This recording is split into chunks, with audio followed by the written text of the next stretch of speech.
Hello, my friends. Welcome to Torrent Crater. It's me. That's the Galzian. It's him. As a sub-on. There's a game between us. Part of the tournament. Let's see how it goes.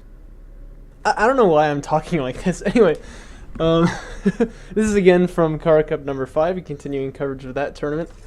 Because, yeah, why not? Like I said, this is going to be a game between Catharsis, here playing as the Soban, and me, Bozocow, of course, that's me, playing as the Galzian.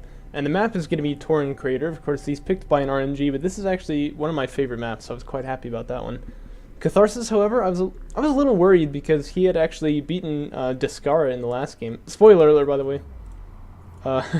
Probably a little too late. Yeah, he actually beat Descara, which means, he clearly knows what he's doing. So I was not too worried about Catharsis moving into this tournament, but after him having beaten Descara like that, I was like, okay, maybe this is actually something to worry about just a little bit here. You can see I'm moving up pretty early with a production cruiser with my base runner. Just doing my typical build here. I'm going to go for some Sandskimmer aggression. Catharsis playing as the Soban, by the way. That is noticeable, or notable that is. He played as the Soban against Tarn Armor. That was a pretty fun game. He played as the Khanef against Descara. And I believe in the last Kharak Cup, or maybe 2 before that, he also played as Khanef, and I played as Khanef to match him and just kind of like thrashed him there. But yeah, playing as the Soban now. And actually, if you watch, I think it was this game, probably anyway, but if you watch my screen, like the video that I put out there where I had recorded my screen from this tournament and then I posted that, I'm playing against him and he shows up first as Khanef because he had just played as Khanef against Descara, and I'm like, okay, I'll go Khanef, and then he switches to Soban, I'm like, okay, I'll go Galzian. It was kind of funny. But yeah, I mean, you can see I don't like playing as the Galzian against Khanef, but I don't like playing as the Khanef against anyone else, really. I can see here already he's got his ALM powered up. This is the proper move, by the way. You always want to have your power in there at the beginning of the game as the Soban. Hopefully that will change in future patches. Maybe there's actually like a reason to put your power somewhere else, but for now, it's not the case. But you can see I've got 2 Sandskimmers here, 2 over here, just kind of trying to spread his forces a little bit thin there, but a nice hit from the carrier. He's going to take this guy down to very low health right here. He's going to try to get up on this dune to get some high ground, but that is not going to work. However, another Sandskimmer comes flying in here. He's going to pick off 1 kill right there. Sandskimmer's coming out on this end as well. So one carrier has got no healing. That makes him a little bit vulnerable to aggression in the early game here, although the ALMs do help quite a bit, but this can happen if a Galzian player can get up on top. You one Salvager going to go down here for sure. Probably another one going to be lost on that side. Okay, Salvager goes down on over there. What is Catharsis teching to meanwhile? Well, he's already got AAV tech. He's producing them right now. And I'm going for assault ships. And actually, I should point out to you, I see an AAV right here. This is the moment where things get bad. Because right now, I've done a lot. You can see at the units lost tab, I've taken 2 Salvagers and an LAV for nothing. But this guy here, he is standing still. And this is going to be quite a problem for me moving on. If you see AAVs popping out, remember AAVs are actually faster than a production cruiser. Once they pop out, you have to leave if you're doing this build here. And that was my problem in this case. And you'll see it comes back to haunt me, but I'm still here, I'm still kind of hanging around in this area. And I think I even mentioned in the video that I made, like I talked about, like, I've been here way too long, but by that time it was a little too late. These AVs are going to chase down this production cruiser and they will kill it. Although it could be close here because I have assault ship fabrication coming out in 1 second. That's not very much time, as you know. And it's possible that the assault ship could come out and save me. Assault ships win in a one-on-one against AAVs, but still, not the situation I want to be in. But I do know that while this is happening, I can still get some value out of my Sandskimmers by poking in here. He has made another AAV though. This is the proper choice, as you can see, obviously, because I am here. He's just going to get as much map control as he can with these AAVs. First assault ship of mine comes out. There he is. It's an interesting smoke right there because I feel like it actually helped me as well. He lost some firing time there. I think he probably shouldn't have put the smoke down. But I mean, you can see he's got so many units attacking this production cruiser that it is going to go down eventually. So my thought was, well, that's obviously not ideal. Kind of starting off on the back foot here. one of those cases where you feel like you've snatched defeat from the jaws of victory, but that's alright. I can go for interceptor fabrication pretty early, I can go for another production cruiser, etc. Meanwhile, let's see what Catharsis' tech choice is going to be following it up. He has not picked one just yet. That was a good smoke right there. That was a good smoke right there. Production cruiser is going to go down. As you can see, it was pretty close. He had to run through the carrier and all that, but it is going to fall. No salvager's going to get taken out. I wouldn't have thought. Another production cruiser is on the way, so it's definitely not game over, but definitely not where I would want to be. Fighter and gunship fabrication started now for Catharsis. It's going to take about another minute. Meanwhile, I can start on interceptor fabrication, of course. It actually kind of looks like I just clicked on it there because you know, I don't have a production cruiser. Well, I do have a carrier, so might as well get interceptor fabrication. That would help me off, obviously. But the real reason why it hurts to not have production like a production cruiser left right now is because I could have just gotten refinery mode instead of making another one, and then I'd be on 2 bases. But right now I'm only on 1, so definitely not the start I was looking for to this game. But it's still manageable. This is still a winnable position. This scanner over here also providing some nice coverage there, although you could slide through, but I mean, who would try that, right? I don't think that would ever really happen. Actually, that's an interesting thought. Could you just like hide a bunch of units on like the corner of this map and then like come flying in when your opponent's not expecting you? Because you never really check on like the edge there. Probably not. Probably not. Refinery mode coming out for me now, so I am going to try to get onto 2 bases. My opponent will be there slightly earlier. Well, slightly, actually like 50 seconds earlier. Is this production cruiser or support cruiser? Yeah, he does not have production cruisers, thank goodness. It's going to be rolling out here right now. I do notice this one idle salvager, actually. That's kind of interesting, but that's completely fine. I mean, it's not, but you know, whatever. It doesn't matter that much, I suppose, is what I'm trying to say. I do have quite a number of assault ships. Going to try to kind of take some field control with these right here, but Catharsis, meanwhile... Well, excuse me. Meanwhile, he has got 2 strike fighters in the hangar, 1 more being produced. I've got 1 interceptor. Gonna start taking a fight here with this AAV, and he's gonna launch the strike fighters. There's 2 of them in the air right there. Now, the reason why Coalition players usually do not go air after a Gaussian player has gone for assault ships is because interceptors are much better in anti-air than strike fighters are. What you're about to see here is a travesty. Look how long he's taking to fire another shot. In fact, he doesn't fire one on this pass over here. He goes down for nothing. That was like, when I saw that, I was like, what? Because that never happens, you know what I mean? So I was definitely quite unlucky in that draw right there, but it shouldn't matter too much, really. It's only 1 interceptor after all. But, you know, it certainly compounds the fact that things are not really going the way that I'm wanting them to, you know?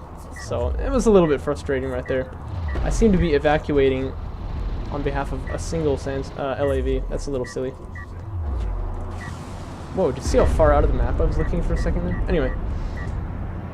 It's going to be 5 strike fighters now for Catharsis, 3 interceptors, however, for me. And make no mistake, 3 interceptors beats 5 strike fighters like almost any day. So that still is in my favor. I still have the air, and I feel like him going for air is actually a little, like, it's very risky right here. But this is a nice move that he's going for missile battery fabrication. Because if he can get anti-air in an area, then he can actually use his air units there, since this is my only anti-air at the moment. So I think that's pretty cool, actually, that he's gone for that. But now, I did not really micro my air properly, so they've gotten themselves split up, as you can see. This guy, once again, failing to fire any missiles at all. At all, actually, before he dies. And then the other one gets killed by something else. So, I mean, as you can see, I was definitely getting pretty unlucky with the air units right here. I was not happy with that. I think I messaged in the chat, like, what? At that moment. Make no mistake, that should not happen. Normally interceptors fire like twice as fast as strike fighters in the air battle, but, you know, whatever. At this point, things are looking really dicey for me, because I have no anti-air, obviously, except for interceptors of my own. He is coming way too close to my carrier right here, and I have 3 interceptors ready to launch and punish this. You can see I'm going to launch that right now. Probably should launch this other one as well, though. There you go, that's what interceptors are supposed to do. As I take out another one, so I traded 2 for 1 now. And note that, you know, they're trading 2 for 1 even though they were outnumbered to start with. This is kind of like what interceptors are kind of expected to do. So you can see kind of why I felt like I was a little robbed at the beginning there. Because I was definitely not Definitely not expected. The afterburner tech I've just now finished, that's going to help the interceptors fly faster, which also means that they can dump their missiles a little bit more quickly. So I do like officially have air control at this moment. Economy's, you know, roughly equal. He does have quite a number of LAVs, definitely outnumbering my sand skimmers right here, as well as 2 AAVs in this side of the map, but I have essentially negated his air presence. He won't be able to use that unless he can find kind of a tricky way of getting more value out of those units. And like I said, missile battery tech is the right move in that regard, because if you can establish anti-air somewhere, then you can actually move in there with your air units and they can't, you know, follow you. But it's going to be a little tricky for him to get such a thing set up there. Strike fighters coming in here now to try and attack the interceptors, as they have already been dumping their missiles out, and that's actually a very good move right there. I'm going to see them coming, so I just go ahead and dock. I'm not interested in losing any air units there, but it does give him quite a bit of time where he is able to kind of control the skies here. He's going to go for economic pressure, and you know, in light of that, it means it probably was not a good idea to attack the AAVs with my strike fighters. I did get some free damage off, if you will, but you can see what I've lost for it. And also my base runner should be moving in here to get healing support on the salvagers, but only one of them going to go down so far. And there's the base runner right there. And then I'm going to launch my interceptors as well to try and counter his. One goes down already.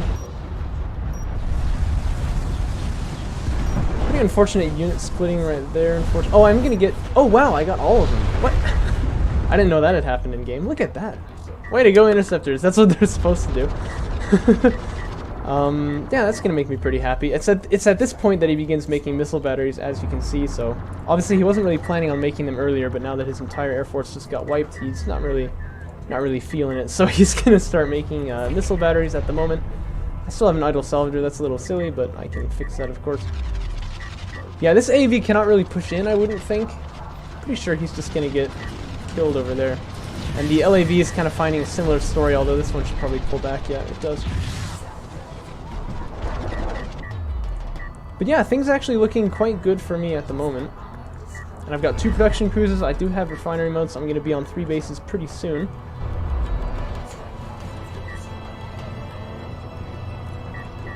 This LAV's nearly claimed the life of this assault ship. It looks like he is going to get out of there. They are still quite scary, though. There's a lot of them. And neither of us have any upgrades, I noticed. It's a little funny. I feel like we should have gotten those, but maybe we were just too busy spending resources on other things. I do now have 6 interceptors in the hangar right there, but there are 3 missile batteries on the field, so very hard transition into anti-air from Catharsis. It's going to be a little bit difficult to deal with, although I will see them from a mile away, because interceptors, of course, have insane map vision. It's one of the nice things about them. So I shouldn't be flying over any anti-air right here. I should know the difference. Really, what I could do... I'm always too afraid when I have air units, you know what I mean? Like, I know it's true, and yet I still do it. But right now, he's very vulnerable to... Oh, what am I doing right here? What am I doing right here? I'm going to lose 1 interceptor right there. And they're just going to go ahead and dock. But see, what I could do, I could go and take out a support cruiser right now. You know, I could do some serious economic damage with these interceptors. I'm really not doing that because I'm a little too scared, you know what I mean? So that's definitely a flaw of mine when it comes to using air units. Anyway, Catharsis also properly making some railguns here. The idea is to counter the assault ships. I'm not able to push out because my units are slower here, since I'm relying on assault ships right now. And as a result, you know, he can use railguns to kind of counter those. His LAVs might be able to find a window in to attack anyway. These 2 missile batteries, I think you're trying to fire a mortar across the hill, but you can't do that, unfortunately. Although they are in a very good position to stop the air units from launching from the carrier. I talked earlier about how, you know, he could use air units since he has anti-air in the area, but he does not have any air units actually, so he's not going to be able to do that, obviously. Armor 2 coming out for me now. And his LAV's definitely outdone in terms of upgrades, but the focus fire is a little bit better for him. And actually, this is not a very good fight that I'm taking, which is kind of surprising because these sand skimmers are so much better upgraded than the LAVs, but they're really owning it right here, even unsupported. That's very interesting. Definitely I'm going to have to rebuild my army there. We both took, I think, similar numbers of losses, but it should be expected that I would have won that fight quite handily. Missile batteries using their mortars on these assault ships right here. I'm going to have to back away because there are railguns in the area. These railguns getting a little bit too close. We're not going to be too punished for that, I don't think. I'm getting missile ship fabrication. You can see I had the same thought that he did, you know what I mean? But he does not have any air units, actually, so that was definitely a bit of a mistake. Not that I knew that, but now there's enough railguns in the area that my carrier is going to have to move eventually. The question is, does it go here or here? I am on the same number of bases as him, so if I get pushed off my main, I'm going to be losing economy. But unfortunately for me, it seems that's the only choice. I'm going to be backing away now. Now these Sandskimmers are beginning to take proper fights with the LAVs. And they are killing them quite well, but there are now, well, there's one AAV anyway in the area. I am also worried about these missile batteries. Obviously the mortar can be quite effective against Sandskimmers. Moving in here with the assault ships, probably a little bit of a mistake, probably ought to just back away with that, but I do now have the definitive edge in terms of these guys, the triangles. Strike craft, there you go. Once again, you know, the support cruiser is totally open and there's no anti-air in this area, so really I could do a lot of damage. Perhaps I'm gonna see that now.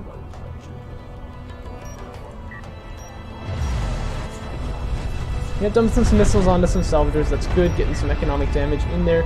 Running all these Sandskimmers in here to try and get some railgun pickups, but he does have armor 1, researching armor 2 now, and I don't have any damage upgrades yet. Definitely damage upgrades would be the right choice right here, because then my ability to take out railguns definitely increases quite a lot. But look at this, 7 railguns in the area right now, and I have gone for siege cruiser fabrication. That's what I'm researching now. It's going to be difficult. I mean, I don't know, it's always surprising how hard it is to kill Sovan railguns with the Sandskimmers, since they have the same accuracy but a higher fire rate, and also the marked target ability allows them to target strikecraft essentially. They're much more difficult to kill with strikecraft. So mortar's gonna come down. They nearly get some really good hits there, but I am able to kind of mitigate that. There is still one AAV in the area. I'm not sure if I realized this at the time, but still taking out a lot of railguns with these strikecraft right here. But still, railguns taking out a lot of them. I mean, we're used to seeing, you know, there's only one AAV here. Like, he's not doing the damage here, clearly. We're used to seeing strikecraft get on top of railguns and just kind of, like, murder them. But in this case, these railguns really being very resilient. Damage 1 has been researched for me, so I do have the extra damage on these railguns here. But all of these Sandskimmers gonna go down. Probably I should target the armored assault vehicle, honestly. Like, Sandskimmer's not really the best for killing those, but they will kill them eventually. And also I need to target this LAV as well. Normally when you're in this kind of... Oh, ouch. It is such a good snipe there as it's leaving. Oh, another one. That one doesn't quite go down, though. Anyway, it is a good principle when you're in scenarios like this. You need to target the things which are doing damage to you first. That would definitely have been a good choice for me at this point. I am able to bully these units off right here. I can probably come in here, find a really good angle to do some damage. I am going to see that, so I'm going to start moving in now with the triangles. Moving in now with the strikecraft, and look how many railguns are exposed over on this side right here. Siege cruiser fabrication was finished for me. Damage level 2, about to finish in like 6 seconds. A little bit too early, I suppose, with this attack, but no, I think that's actually fine, because otherwise I might have lost this. I might have lost this window, is what I mean to say. Damage 2 finished on the Sandskimmers. They're going to make pretty quick work of these railguns, but a bunch of LAVs streaming in now. They definitely need to be targeted. Once again, focus fire not the best for me, actually. And these Saban railguns doing amazingly well at taking out these strikecraft. One siege cruiser on the way for me. Catharsis, meanwhile, he has not teched into anything else just yet. He does have heavy vehicles level 3, which is definitely going to help him quite a lot. He's making more and more armored assaults. As you can see, there's now 5 of them over here.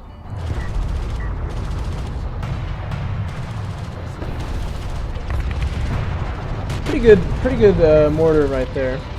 Oh, very good one right there. Suddenly the Sandskimmers are all gone. It's kind of amazing how this happens, actually. But I don't know, the Sovan railgun's doing a very good job of actually targeting these strikecraft. It's pretty remarkable. They're bunching up, however, pretty much perfectly for the siege cruiser, which is about to pop out, so still quite a lot of damage that can be done to these units. But this siege cruiser really in danger of being taken out at this point. The barrage has to come in pretty much instantly, and it will. It's a little far, though.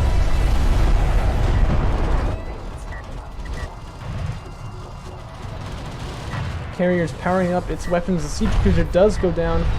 But this is definitely where this carrier wants to be, is right on top of all of these units doing its damage. Really good mortars there, actually. Gonna take out quite a lot of the sand skimmers.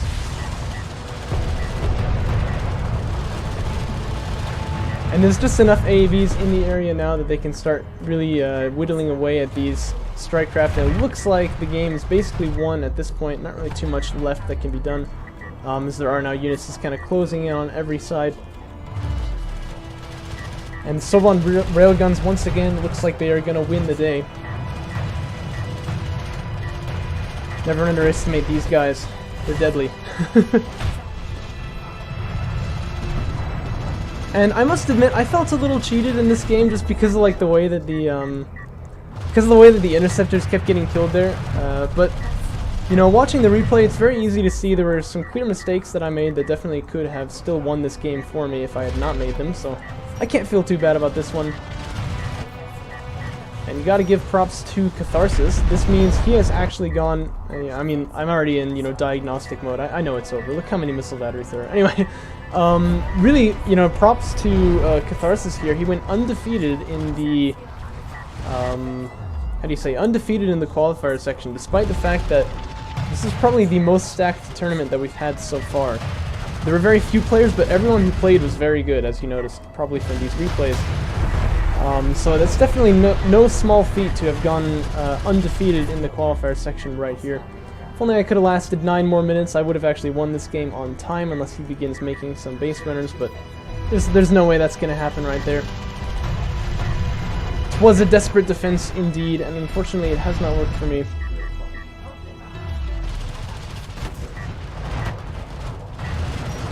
The carrier just consumed the artifact right there. You'll notice that happens if you retire a base runner with an artifact in it. The artifact will explode. It's kind of funny.